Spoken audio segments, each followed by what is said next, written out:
My channel मैं हूं आपकी फ्रेंड वर्षा। आज के इस वीडियो में हम बात करेंगे बीएड एंट्रेंस एग्जाम के 2017 के कॉमर्स के प्रीवियस पेपर की।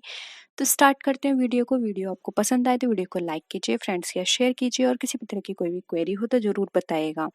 वीडियो को लास्ट तक देखिएगा, तभी आपको एक आइडिया लग पाएगा कि 2017 में किस चैप्टर से क्वेश्चन किस तरह से पूछे गए थे। तो स्टार्ट करते हैं वीडियो को। देखिए यहाँ पे क्वेश्चन है, पासबुक तथा रोकड़ बही के शेष में अंतर होगा यदि, यानी कि पासबुक और रोकड़ बही में अगर कोई भी अंतर है तो वो क्यों होगा। संग्रह हेतु चेक जमा की धनराशि बैंक में जमा कर दी हो तब होगा, या फिर व्यापारी द्वारा लिखे गए सभी चेकों का भुगतान बैंक ने कर दिया हो। थर्ड ऑप्शन है, बैंक द्वारा बैंक शुल्क लिया गया हो परंतु रोकड़ बही में प्रविष्टि नहीं हुई हो। फोर्थ है, बैंक ने ब्याज दिया और रोकड़ बही में प्रविष्टि कर ली।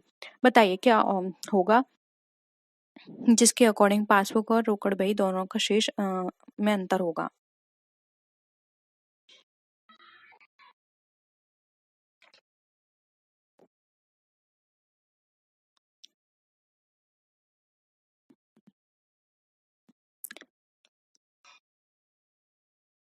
देखिए यहाँ पर है, संग्रह हेतु चेक जमा की राशि बैंक ने जमा कर दी हो तो कोई अंतर होना ही नहीं चाहिए, तो ये तो कट गया। फिर है, बैंक द्वारा लिखे गए सभी चेकों का भुगतान बैंक ने कर दिया, तो जो हमने लिखे थे उसका भुगतान हो गया, तो ये भी नहीं होगा।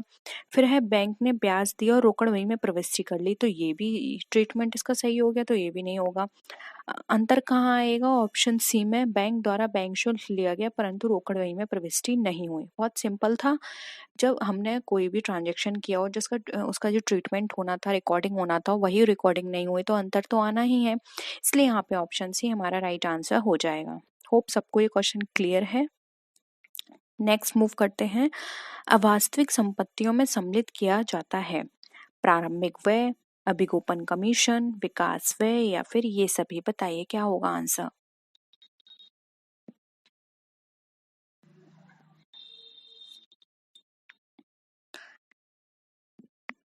देखिए अवास्तविक संपत्ति की बात करें तो ये सारे ही हमारी वास्तविक संपत्तियों के पार्ट हैं, या फिर हम बोल सकते हैं एग्जाम्पल्स हैं। तो ऑप्शन डी यहाँ पे हमारा करेक्ट हो जाएगा। प्रारंभिक व्यय भी अवास्तविक संपत्ति में आता है, अभिगोपन कमीशन भी, और विकास व्यय भी। ठीक है, नेक्स्ट क्वेश्चन पे आते हैं।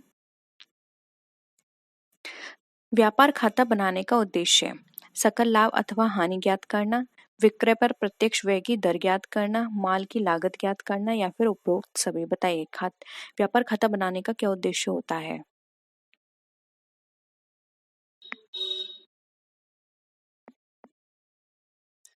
बहुत सिंपल है, डी ऑप्शन सही होगा, क्योंकि देखिए व्यापार खाते से हमें सकल लाभ और हानि पता चल जाती है, क्योंकि उसमें डायरेक्ट एक्सपेंसेस इंक्लूड होते हैं। फिर विक्रय पर प्रत्यक्ष व्यय की पता चल जाती है कि विक्रय पर कितना प्रत्यक्ष व्यय हो रहा है, क्योंकि हमने डायरेक्ट एक्सपेंसेस सारे यहाँ पे इंक्लूड किए हैं।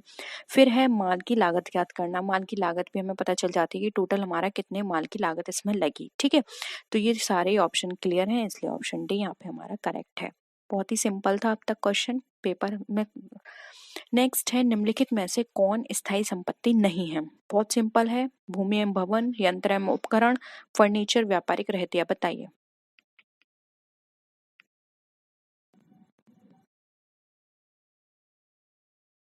देखिए ऑप्शन डी यहाँ पे सही होगा, क्योंकि व्यापारिक रहतिया जो होता है ये हमारा चालू संपत्ति का पार्ट होता है, ये हमारा स्थायी संपत्ति का पार्ट नहीं होता है। चालू यानी करंट असेट्स, स्थायी यानी कि फिक्स्ड। ये पेपर मैंने इंग्लिश में भी डिस्कस करा है, तो आप इंग्लिश में जाके चेक कर सकते हैं। नेक्स्ट है, तलपट का मिलान प्रभावित होता है केवल एक पक्षीय अशुद्धियों द्वारा, केवल द्विपक्षीय अशुद्धियों द्वारा, ए और बी दोनों के द्वारा, या फिर उपरोक्त में से कोई नहीं। बताइए।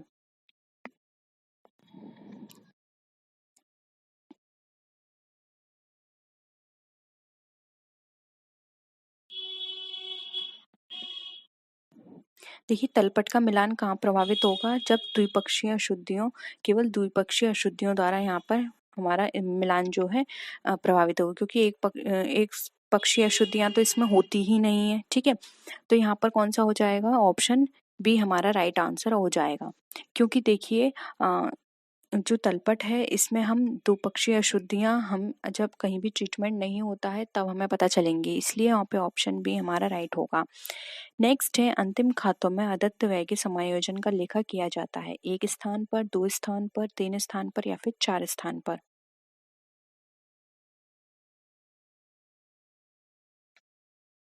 बताइए अगर अंतिम खातों में अदत्त व्यय समायोजन लेखा दिया होगा तो हम कितनी जगह उसका ट्रीटमेंट करेंगे?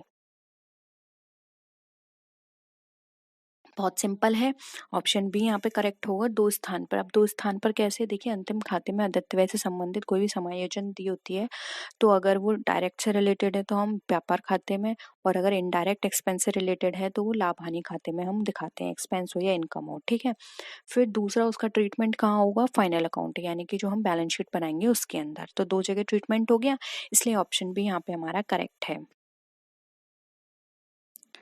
नेक्स्ट है, यदि अंतिम रहतिये को अंतिम खाते बनाने से पूर्व क्रय में समायोजित कर दिया जाता है तो उसे दर्शाया जाएगा केवल व्यापार खाते के धनी पक्ष में, केवल आर्थिक चिट्ठे के संपत्ति पक्ष में, ए और बी दोनों, या फिर उपरोक्त में से कोई नहीं। बताइए आंसर।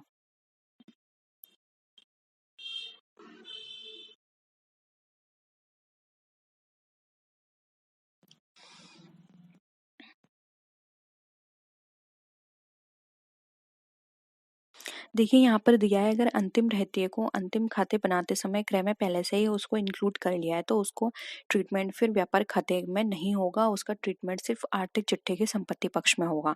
इसलिए ऑप्शन बी यहाँ पे हमारा राइट आंसर हो जाएगा, ठीक है। क्योंकि वैसे 2 जगह होता है लेकिन ये ऑलरेडी उसमें इंक्लूड है तो हम सिर्फ यहाँ पे ट्रीटमेंट नहीं करेंगे व्यापार खाते में, हम डायरेक्ट उसको आर्थिक चिट्ठे में दिखाएंगे, ठीक है। चेक है एक बैंकिंग प्रलेख, एक व्यापारी पत्र, एक बेचान साध्य प्रलेख, या फिर इनमें से कोई नहीं। बताइए। बहुत सिंपल है ये भी।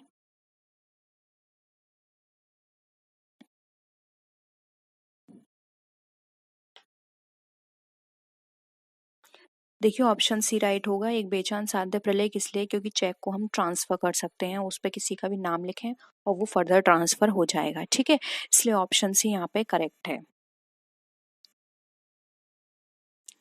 नेक्स्ट है, लेटी अथवा समतल नस्तीकरण प्रणाली किससे संबंधित है? शैनन फाइल, तार फाइल, ए और बी दोनों, या फिर संकेत कार्ड। बताइए।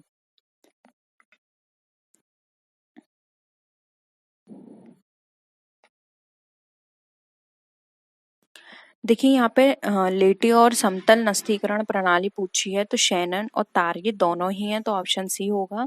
कुछ और हैं इनके नाम, वो आप नोट कर लीजिए, मैं आपको बोल देती हूँ। लेटी अवस्था में जिनको रखा जाता है, देखिए तार फाइल हो गया, फोल्डर फाइल, कार्डबोर्ड फाइल, लोहे की मुड़ी सलाखों वाली फाइल, शैनन फाइल, कबूतर के खानों वाली फाइल, संदूकनुमा फाइल, या फिर गार्ड फाइल। ये सारी फाइल ऐसी हैं जिसमें लेटी हुई अवस्था में रखी जाती हैं, ठीक है। ऑप्शन सी यहाँ पे करेक्ट है। नेक्स्ट है, प्रेषक तथा प्रेषी के मध्य क्रमशः कैसा संबंध होता है? क्रेता तथा विक्रेता का, प्रधान तथा प्रतिनिधि का, प्रतिनिधि तथा प्रधान का, या फिर इनमें से कोई नहीं। बताइए।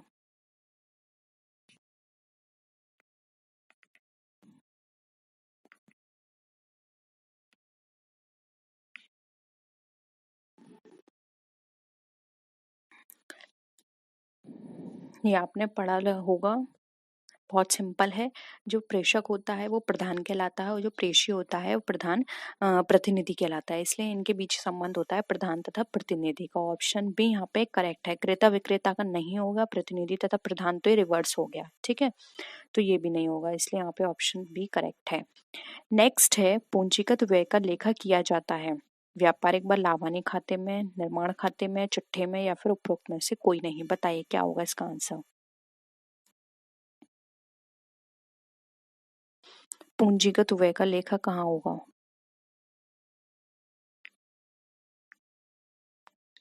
देखिए हमारे पूंजीगत व्यय जो होते हैं उनका लेखा चिट्ठे में किया जाता है, ऑप्शन सी करेक्ट है। नेक्स्ट है, जब बैंक समाधान विवरण रोकड़ पुस्तक के अनुकूल शेष से बनाया जा रहा हो तो निम्न में से कौन सी मद नहीं जोड़ी जाएगी? देखिए 2 तरह के शेष होते हैं, रोकड़ पुस्तक शेष और पासबुक शेष। अब ये रोकड़ पुस्तक के भी अनुकूल शेष से बनाया गया है, ठीक है, क्योंकि ये भी 2 होते हैं, अनुकूल और प्रतिकूल।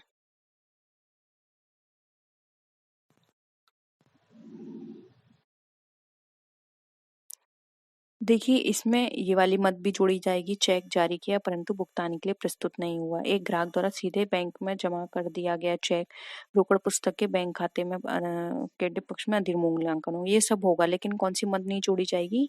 ऑप्शन बी वाली, चेक जमा किया किंतु वसूल नहीं किया। ठीक है, ऑप्शन बी करेक्ट है। नेक्स्ट है, जब बैंक में रुपया जमा कराया जाता है तो बैंक ग्राहक के खाते को करता है जमा, नाम एवं दोनों या फिर इनमें से कोई नहीं।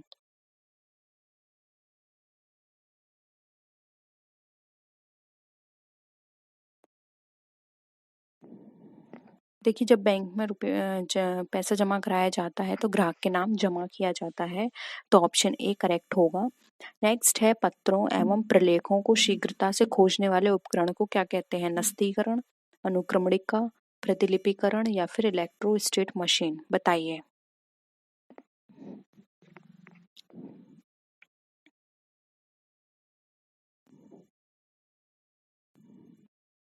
सिंपल है, ऑप्शन बी करेक्ट होगा, क्योंकि अनुक्रमणिका यानी कि इंडेक्स के अकॉर्डिंग हम देख सकते हैं कि हमारा कौन सा पेपर कहाँ पर प्लेस है। ठीक है, तो हम डायरेक्ट उस नंबर पे जाके उसको देख सकते हैं।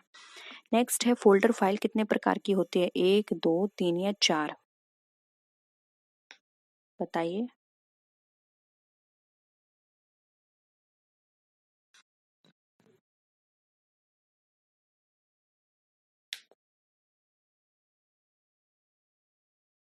देखिए, यहाँ पर जो फ़ोल्डर फ़ाइल है वो 2 तरह की होती है, जिसको बोलते हैं टैग फ़ाइल या फिर पत्ती वाली फ़ाइल।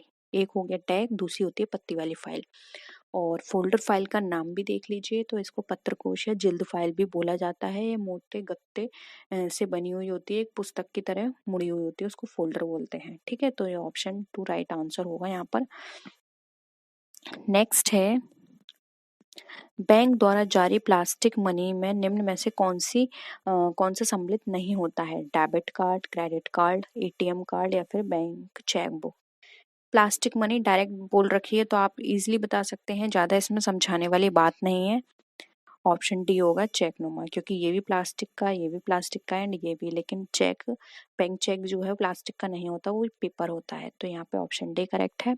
नेक्स्ट है, रेखांकित चेक का भुगतान प्राप्त किया जाता है बैंक की खिड़की पर, वाहक द्वारा, किसी बैंक द्वारा, या इनमें से कोई नहीं। अगेन वेरी सिंपल है, रेखांकित चेक का भुगतान जो होता है किसके द्वारा किया जाता है?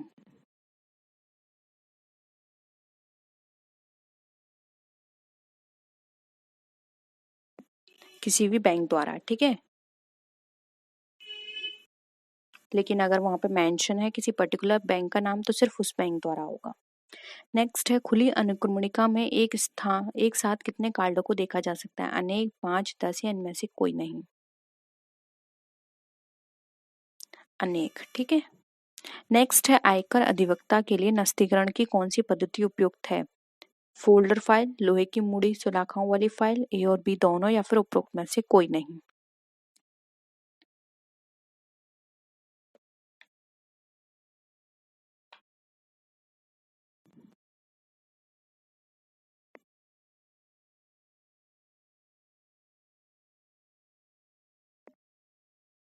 देखिए, अगर हम यहाँ पर बात करें तो एक आयकर अधिवक्ता के लिए जो उसके डॉक्यूमेंट हैं, पेपर हैं, वो बहुत इंपॉर्टेंट होते हैं, उनको संभाल के रखना। तो उसके लिए जो फाइल उपयुक्त होगी वो होगी फोल्डर, लेकिन ये भी डिपेंड करता है। हम ये नहीं कह सकते कि उसको यही रखनी है या उसके लिए यही अ, आवश्यक है। हम ये नहीं कह सकते, लेकिन फोल्डर उसके लिए बेस्ट है। और ये उस पर डिपेंड करता है कि वो अपने क्लाइंट के अकॉर्डिंग किस तरह की फाइल वहाँ पे यूज करता है। ठीक है, तो ऑप्शन ए यहाँ पे क्वेश्चन के अकॉर्डिंग हो जाएगा। नेक्स्ट है, साधारण कमीशन निकालने का सूत्र क्या है? कुल बिक्री इंटू दर अपॉन 100, नगद बिक्री इंटू दर अपॉन 100, उधार बिक्री इंटू दर अपॉन 100 या फिर इनमें से कोई नहीं।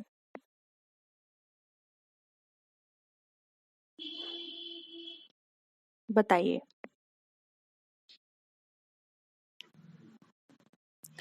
देखिए, इसका राइट आंसर हो जाएगा ए, जो भी उसकी टोटल बिक्री है उसमें जो भी परसेंटेज कमीशन की देनी है वो मल्टीप्लाई करेंगे और डिवाइड कर देंगे 100 से, तो यहाँ पे साधारण कमीशन उसका निकल कर आ जाएगा। नेक्स्ट है प्रेषण खाता किस प्रकृति का खाता है, वास्तविक, वास्तविक, वस्तुगत या फिर ये सभी।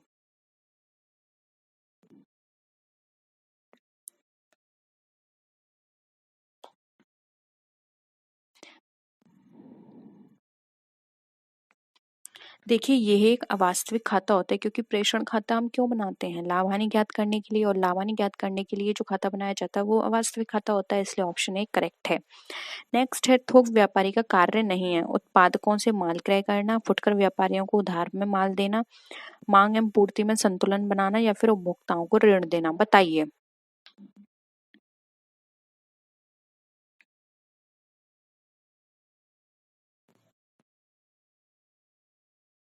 देखिए थोक व्यापारी का काम है उत्पादकों से माल क्रय करना, ये सही है। फुटकर व्यापारियों को उधार माल देना, ये भी सही है। मांग एवं पूर्ति में संतुलन बनाना, ये भी करेक्ट है। उसका क्या काम नहीं है, उसका काम नहीं है ये उपभोक्ताओं को ऋण देना, ये उसका काम नहीं होता, ऑप्शन डी करेक्ट है। 2017 का पेपर इतना टफ नहीं था, लेकिन 2020 का पेपर बहुत टफ आया था इसके अकॉर्डिंग, ठीक है। एक आवश्यक वस्तु के लिए मांग की कीमत लोच होती है, शून्य, एक से अधिक या एक से कम, बताइए।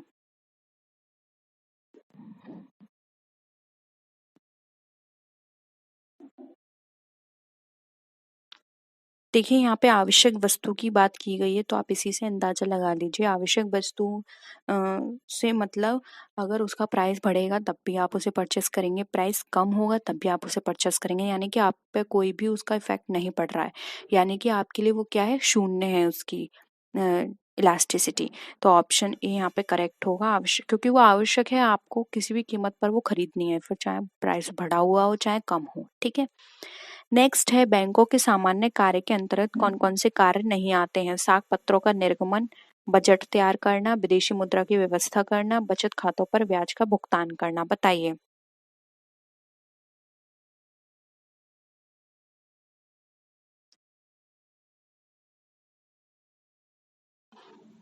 देखिए बजट तैयार करना बैंक का सामान्य कार्य नहीं है, जबकि साख पत्रों का निर्गमन, विदेशी मुद्रा की व्यवस्था और बचत खातों पे ब्याज देना ये इसका कार्य है। सामान्य, ये क्वेश्चन ही थोड़ा घुमा हुआ है, सामान्य कार्य इनको यहाँ पे नहीं देने चाहिए थे, ठीक है।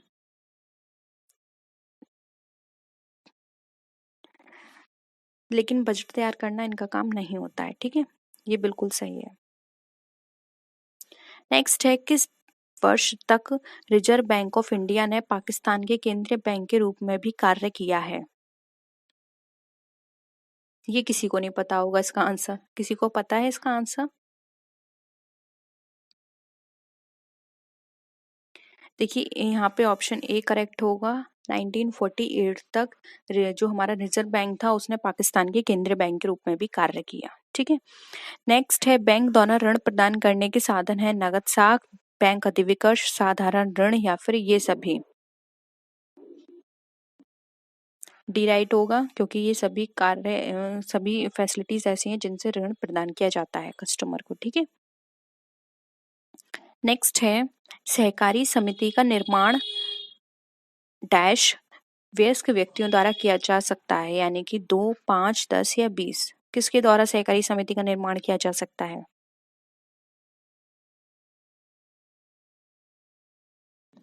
देखिए ऑप्शन यहाँ पे सी करेक्ट होगा, 10 व्यक्तियों से, वयस्क होने चाहिए वो, उनसे निर्माण किया जा सकता है। नेक्स्ट है जब कुल व्यय में परिवर्तन कीमत में परिवर्तन की दिशा में ही होता है तो वहां की लोच होगी, क्या होगी।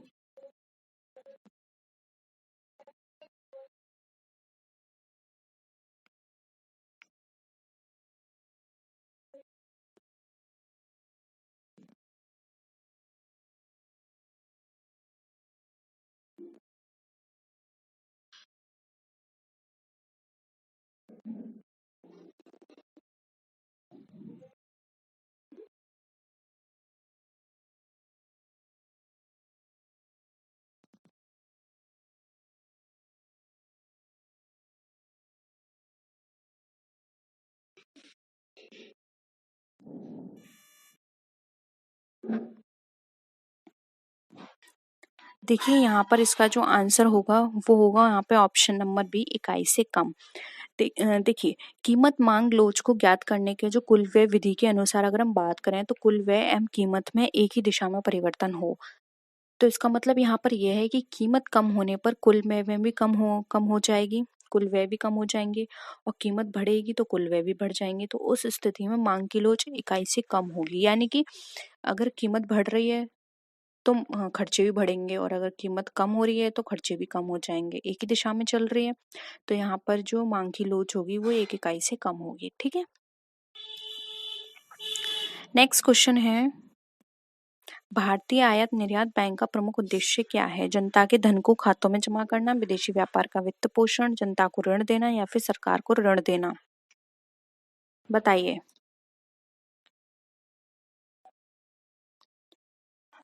देखिए नाम से ही यहाँ पता चल रहा है आयात निर्यात बैंक, यानी कि जो भी हम विदेशी ट्रांजैक्शंस करते हैं उसके लिए ऋण प्रोवाइड करना। तो यहाँ पे विदेशी व्यापार का वित्त पोषण यहाँ पे इसका मेन उद्देश्य होगा। ठीक है, नेक्स्ट है, 19 जुलाई 1969 को कितने बैंकों का राष्ट्रीयकरण किया गया था? 11, 12, 13 या 14?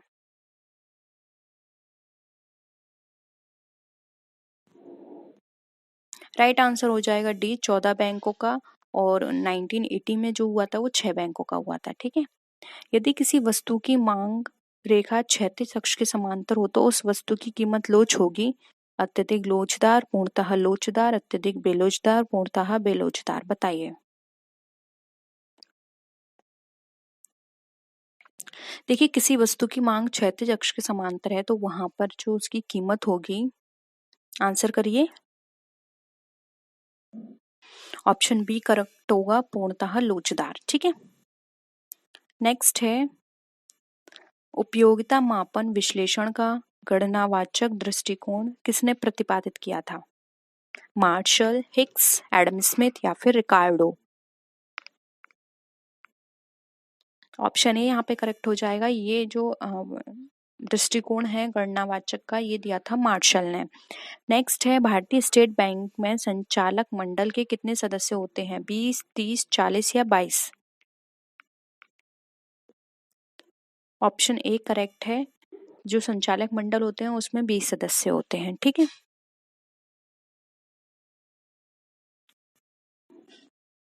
नेक्स्ट है, निम्नलिखित में से उपभोक्ता की पूर्ण तृप्ति की स्थिति कौन सी है? पूर्ण सीमांत उपयोगिता, घटती सीमांत उपयोगिता, बढ़ती सीमांत उपयोगिता या फिर अधिकतम सीमांत उपयोगिता?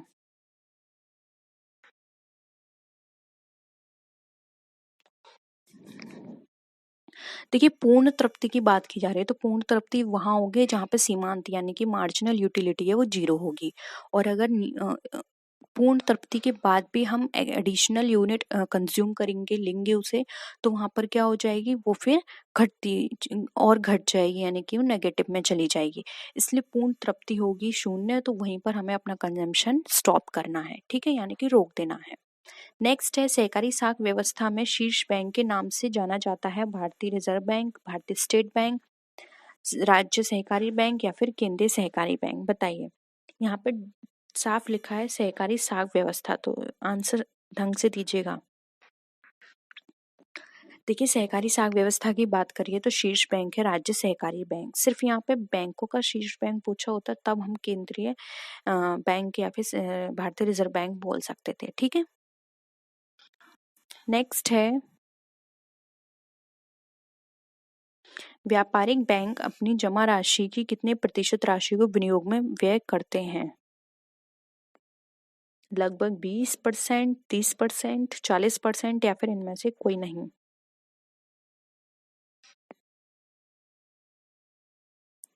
देखिए, व्यापारिक बैंक को अपनी जमा राशि जो होती है उसका 30% इन्वेस्ट करना होता है, तो ऑप्शन बी यहाँ पे करेक्ट होगा। नेक्स्ट है, भारतीय स्टेट बैंक की स्थापना निम्नलिखित में से किस समिति की अनुशंसा पर की गई थी? ए डी गोरवाला, जी सुब्रमण्यम, ए और बी दोनों या फिर इनमें से कोई नहीं?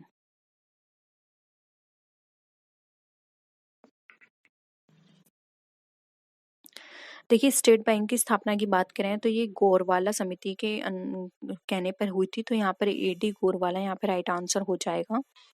नेक्स्ट है गिफिन वस्तु है जिसकी मांग कीमत बढ़ने पर बढ़ती है, कीमत घटने पर घटती है, आय बढ़ने में बढ़ती है और आय बढ़ने से घटती है। बताइए गिफिन यानी आपको पता होगा कि गिफिन जो है वो जो हमारा इलास्टिसिटी ऑफ डिमांड है उसका एक्सेप्शन है। ठीक है, उसके अकॉर्डिंग आंसर करिएगा।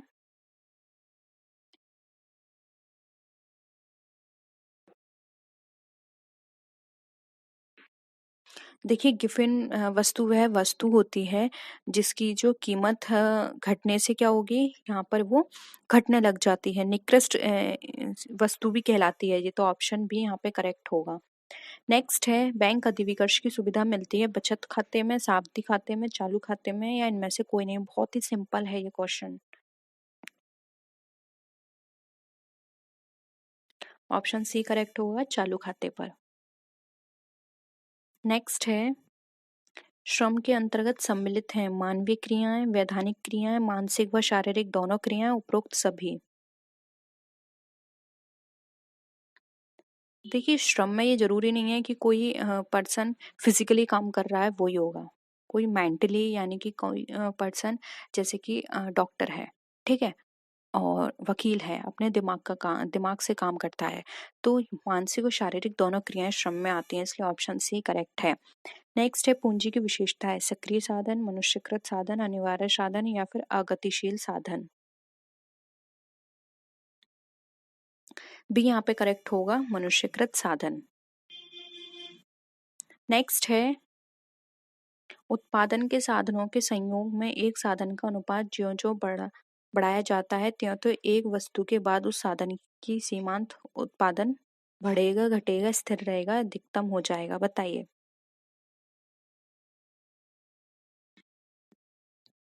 देखिए यहाँ पे अगर हम परिवर्तनशील अनुपात सिद्धांत के अनुसार बात करें तो साधनों के संयोग में परिवर्तनशील साधन के अनुपात को जैसे जैसे बढ़ाएंगे वैसे वैसे एक बिंदु के पश्चात उस साधन की जो सीमांत उपयोगिता है वो घटने लग जाएगी। ठीक है, तो यहाँ पर क्या होगा, आंसर बी करेक्ट होगा, घटेगा। नेक्स्ट है साख मुद्रा होती है, कैसी मुद्रा है साख मुद्रा, ऐच्छिक, वस्तु मुद्रा, पत्र मुद्रा या फिर इनमें से कोई नहीं।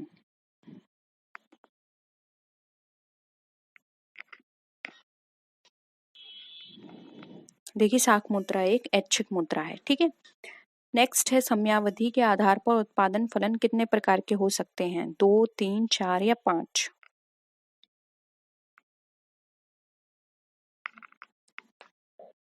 देखिए ऑप्शन जो है यहाँ पे एक वो राइट आंसर होगा। ये दो तरह के होते हैं, कौन कौन से, एक होता है अल्पावधि उत्पादन फलन, दूसरा होता है दीर्घावधि उत्पादन फलन। ठीक है, तो ऑप्शन दो यहाँ पे ऑप्शन ए जिसका आंसर है दो सही है। नेक्स्ट है अर्थव्यवस्था की विषय सामग्री है उपभोग, उत्पादन, ए और बी दोनों या फिर इनमें से कोई नहीं।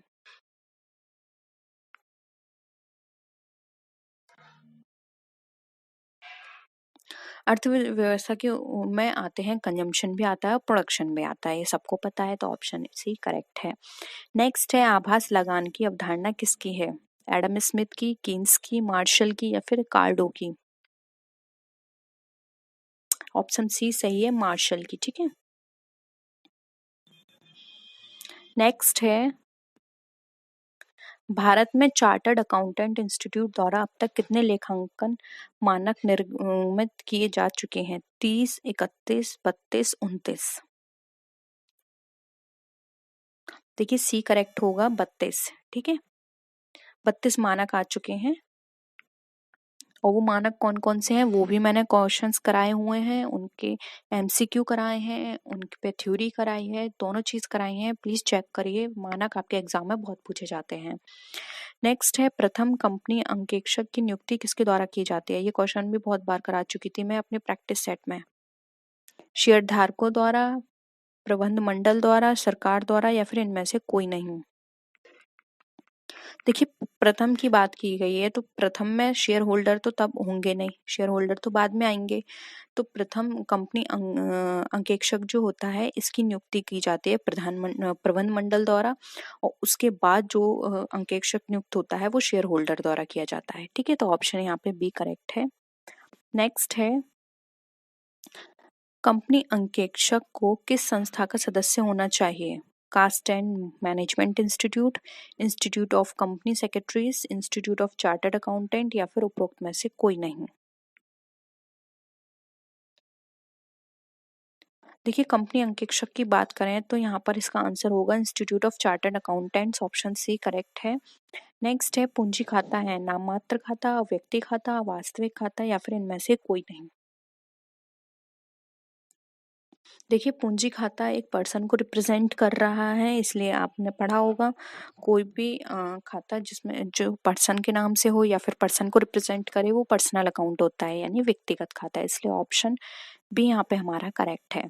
होप यहाँ पर सारे क्वेश्चंस आपको क्लियर हैं। पेपर इतना टफ नहीं था, बहुत बेसिक चीजें पूछी गई थी, लेकिन अब धीरे धीरे पेपर टफ होता जा रहा है, तो 2021 में हो सकता है कि और भी डिफिकल्ट क्वेश्चन आए, और या इससे आने वाले सालों में भी, तो आपको उसी हिसाब से तैयारी करनी है। वीडियो कैसी लगी जरूर बताइएगा, अपने फ्रेंड्स या शेयर कीजिएगा जिससे कि उनकी भी तैयारी अच्छे से हो पाए। नेक्स्ट वीडियो में फिर मिलते हैं और भी अच्छी वीडियोस के साथ, तब तक के लिए टेक केयर, बाय बाय।